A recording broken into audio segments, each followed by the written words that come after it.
watching News 25. Local coverage you can count on. News 25 is brought to you by J.K. Nelson Law, voted Best of Las Vegas. Give them a call, 702-727-9900.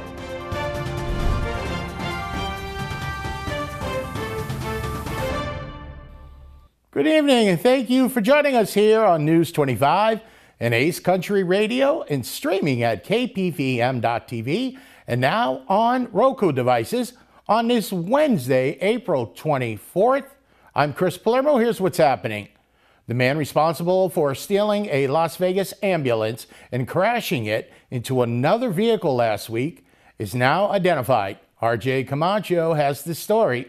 The man arrested for stealing a Las Vegas Fire Department ambulance and crashing it into another vehicle on April 17th has now been identified as Zachary Bodine. According to the arrest report, a two-person medical unit with Las Vegas Fire and Rescue responded just after 6 a.m. to a report of a man suffering from breathing problems. As they parked their ambulance and focused on the patient, they reported noticing the ambulance was gone as they went to get a gurney. They reported having left the ambulance unlocked and running with the keys in the ignition. After being notified of the ambulance being stolen, officers used Fusion Watch cameras in order to track the vehicle. Once officers caught up with the vehicle, they attempted to pull it over, but the driver, Bodine, allegedly ignored their directions and went on a joyride that spanned 40 minutes, according to police. Police state that the driver had ran red lights and drove against traffic, which endangered hundreds of other drivers. Ultimately, the pursuit led to a crash at Centennial Parkway and Pecos Road, where Bodine was taken into custody. According to the report, Bodine stated that he had stolen the ambulance in order to escape the danger he was in at the downtown area. He additionally claimed that he lost the keys to his own car and admitted to driving the ambulance erratically. LVMPD reported as well that they found a pneumatic firearm inside a backpack belonging to Bodine, which appeared as realistic as a true firearm. Zachary Bodine was arrested under the charges of grand larceny of a motor vehicle, disobeying a peace officer, endangering others, and carrying a concealed weapon without a permit. Bodine has been scheduled for a preliminary hearing on May 7th. And a new report has been released about missing documents that contain alleged war crimes. Samantha Roberts gives the details.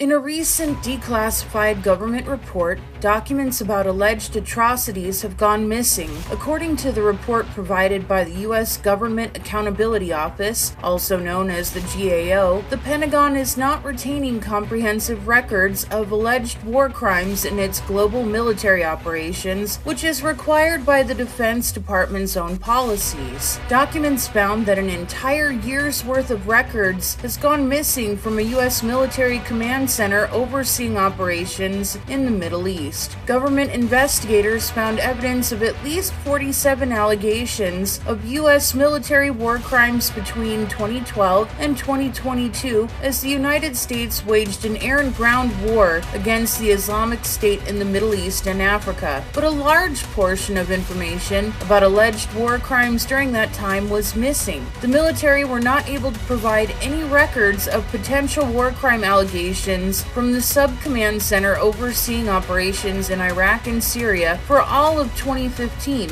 when President Barack Obama oversaw thousands of airstrikes in the countries. The GAO investigators noted that while they found scores of war crime allegations inside the military bureaucracy, the major military commands admitted they do not keep comprehensive records. The Department of Defense notes that the law of war is based on treaties and international laws applicable to the United States. The United Nations defines war crimes as, among other activities, killing civilians, torture, sexual violence, destruction of civilian property, and taking hostages. 46 of the alleged war crimes discovered by the GAO took place under CENTCOM, or Central Command, which oversees operations in the Middle East, which includes places like Afghanistan, Iraq, and Syria. According to investigators, CENTCOM officials appeared to routinely lose or misplace records of war crime allegations. Officials have not provided any explanations for the missing documents. More news now on this Wednesday. The couple that have been arrested in Boulder City for hoarding animals are now being sentenced. RJ Camacho has the details. The couple that was arrested under accusations of hoarding nearly 200 animals earlier this year will be serving their sentences on house arrest. On April 23rd, Judge Victor Miller ruled that Timothy Miller and Carolyn Luke will be able to serve their 2.5-year sentences for animal cruelty and hoarding charges via house arrest. However, the couple is not allowed to keep any pets or animals at their residence and must undergo counseling. Miller and Luke were found earlier this year with nearly 200 guinea pigs and rabbits, with some being deceased and others malnourished. The animals were found across 3 different locations. This includes the vehicle they were in at the time of their arrest, their house, and a Las Vegas hotel room. The couple are scheduled to be released today, and while they are only serving 2.5 years, that is for the charges out of Boulder City. They may still face additional charges in other jurisdictions. You're watching News 25. We'll be back right after this.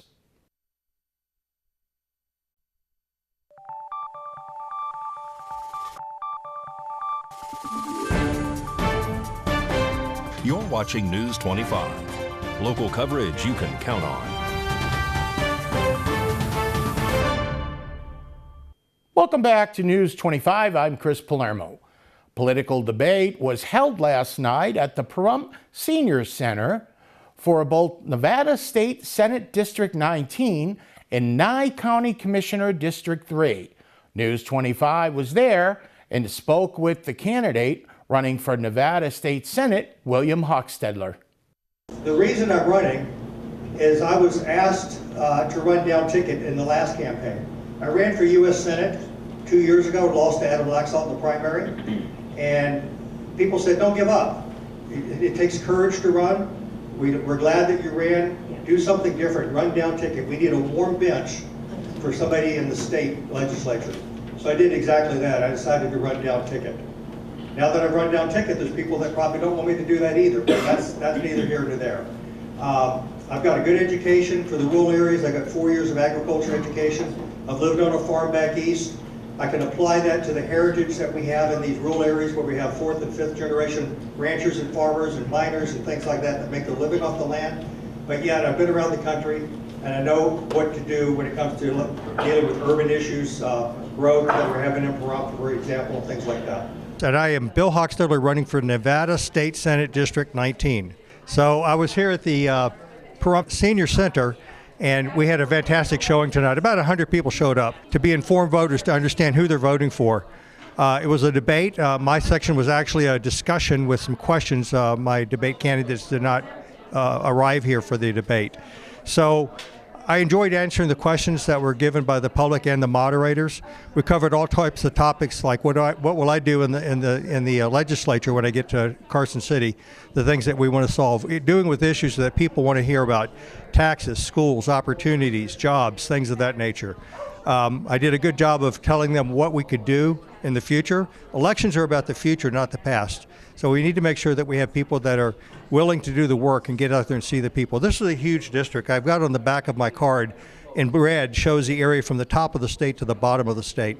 It's 60,000 square miles. It's the largest legislative district in the lower 48 states, and also with the fewest amount of people, 167,000 people approximately, with Pahrump and Elko being the main population center. So it's a very rural area with a little bit of urbanization. It's a diverse area so that we have urban problems like in Pahrump with the encroachment of Las Vegas, and we have the heritage and the protections that are needed for 4th and 5th generation ranchers and farmers and miners in the other parts of the state. So I want to do a really good job of making sure that all of Nevada is represented, all of District 19, and I'll be one of 20 senators in the state that's making laws for the state. We have an upside down equation. We have 7 Republican senators, 13 Democrat senators. So we are in the minority, but we need to make sure our voices are heard. I'm willing to work with the Democrats to pass more bills that don't get to the veto desk of the governor. We want to make sure that we're doing something in the legislature for the people of Nevada and make sure that the governor has less vetoes. And we want to protect the governor's vetoes as well with the number of assemblymen and senators that we have. And as we take an inside look at historical venues across Las Vegas, News 25 correspondent Maria Centers now joins us from the unique spot that is the Neon Museum. The Neon Museum's electrifying presence here in Las Vegas is a sight like no other, complete with an outdoor boneyard showcasing the historical bright lights of Sin City's past. News 25 Las Vegas had the opportunity to speak with the Neon Museum and hear about all it has to offer us day and night. We have a collection of the Las Vegas' historic signs that have been either donated or secured through our collections committee.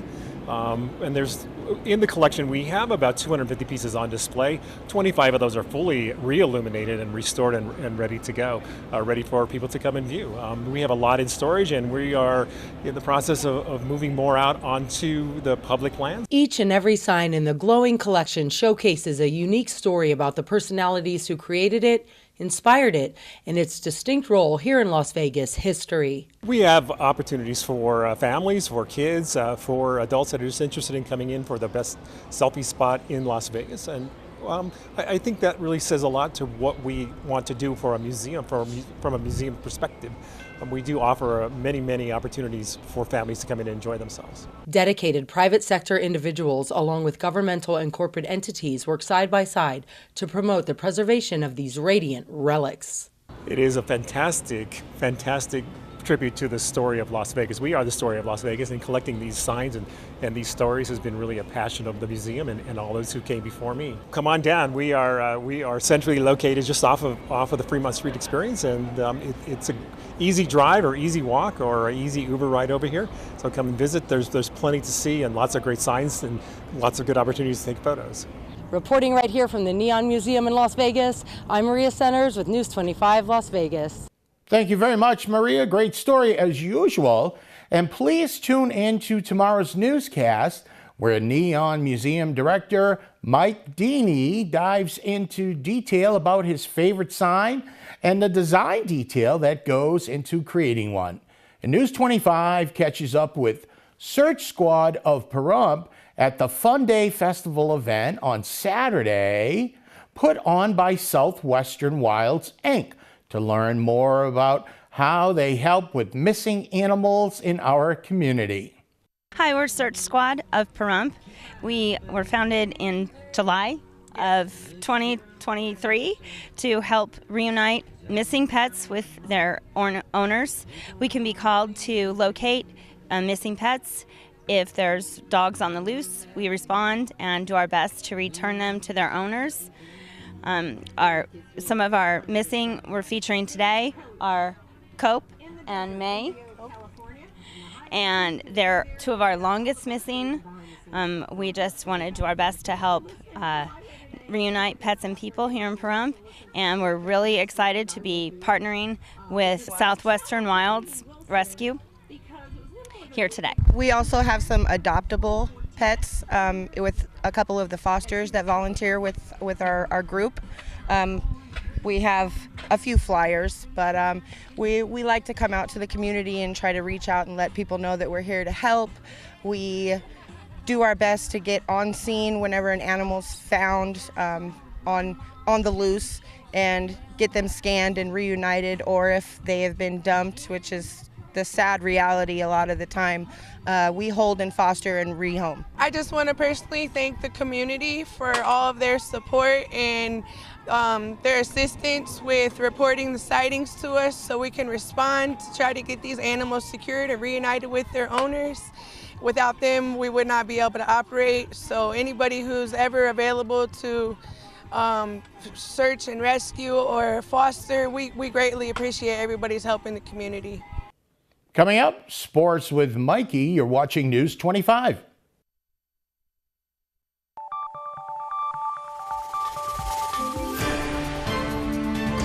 You're watching News 25. Local coverage you can count on. News 25 is brought to you by Mountain West Lawyers, Injury Attorneys, 727-9500.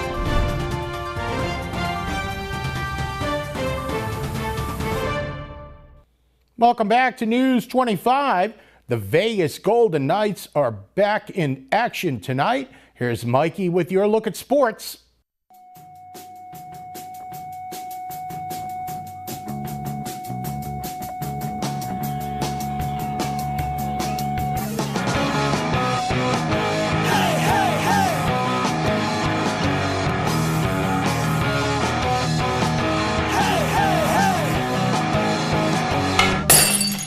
Time now for your News 25 look at sports and streaming at www.kpvm.tv and now on Roku devices. Tonight. Dallas Stars, Vegas Golden Knights from Dallas. The second game. Game 2 of the Stanley Cup playoffs. Puck drop, 6:30 p.m. Jack Eichel now has 28 career playoff points in 23 games played. If he adds 2 more points Wednesday, he would join Alex Ovechkin, Leon Draisaitl, David Pastrnak, and Sidney Crosby as the 5th active player to reach 30 career playoff points in 24 or fewer games. Las Vegas Aviators had a rough one last night. 14-1 they lost to the Sacramento Rivercats. Rematch tonight at 6:45. A gaming executive has committed over $1 million to help launch a new career development program at UNLV for women student athletes. Paragon Gaming CEO Diana Bennett's donation will go towards creating the new initiative, which is set to launch this coming fall semester, UNLV announced on Wednesday. The Diana Bennett Career Development Program for Women's Sports will provide internship, programming, resume building, networking, job shadowing, externship programs, skills training, etiquette training, and more. And Pahrump Valley Trojan varsity baseball is at Chaparral High School. That game is in progress. And that's your look at sports on News 25. Thank you very much, Mikey. April is Alcohol Awareness Month, which is held every year to help raise awareness about alcohol abuse. According to the CDC, excessive alcohol use is the leading preventable cause of death in the United States. Alcohol causes and is related to over 200 diseases in the body. So I tell patients all the time, what do we use alcohol for? We use alcohol to clean our toilets. Because in cleaning products, there's alcohol. It's because alcohol is so good at breaking down protein. Dr. Akhil Anand is an addiction psychologist with Cleveland Clinic. He says when he talks to someone about the signs of alcohol abuse, he will often refer to the 4 C's. They include cravings, which is when you crave alcohol, compulsion, which is when you cannot stop drinking once you start, then consumption, which is when you drink too much, and last is consequences, which is when alcohol causes problems for you. Dr. Anand says if you are concerned that someone is abusing alcohol, it's okay to talk to them, but make sure you are supportive. Addiction is a very insidious thing. It doesn't just happen. And sometimes a person may not react properly, but you expressing your concern in a very constructive way, it will help them in the long run. And the dietary guidelines for Americans recommends that men of legal age should have no more than 2 drinks a day, and for women, 1 drink a day. However, drinking less or not at all is best for your health. News 25 Weather Cam is brought to you by Lerner and Rowe Injury Attorney's Office in Pahrump. In a wreck, need a check? Call 702-877-1500.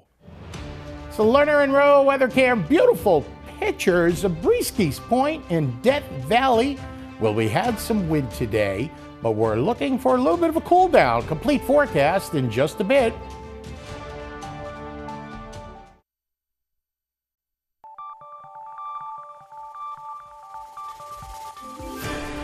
News 25 weather is brought to you by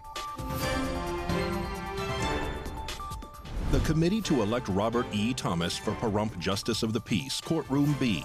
Vote for Constitutional Judge Robert E. Thomas. Visit www.electrt.com for more information.